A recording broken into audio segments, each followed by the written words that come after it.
కీరవాణి గారి సంగీతం మాత్రమే కదా, ఆయన గాత్రం కూడా చాలా అట్రాక్టివ్గా ఉంటుంది. అవును. కానీ మేము అయితే కాలభైరవ గాత్రంలో ఈ పాట విన్నాం. మీరు కీరవాణి గారు పాడారని చెప్పారు.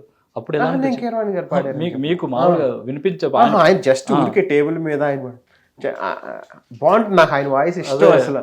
ఆయన ఆ రోజు ఆయన నేను రాసిన లిరిక్స్ని ఆయన అలా స్లోగా ప్రళయకాల రుద్రుడలే ఓకే ఇది ఇక్కడ వరకు ఇలా నాకు పెన్ పట్టుకుని దాన్ని ఇక్కడ నోట్ చేసుకుని వాళ్ళ మ్యూజిక్ భాష ఆ లాంగ్వేజ్ ఏదో ఉంటది కదా, అవన్నీ వాళ్ళు అవన్నీ ఇది చేసుకుంటూ ఆయన హమ్ చేసుకుంటూ వెళ్ళాడు. అలా నేను రాసిన దాన్ని ఆయన నోటమ్మట వింటుంటే నాకు అసలు భలే అనిపించింది.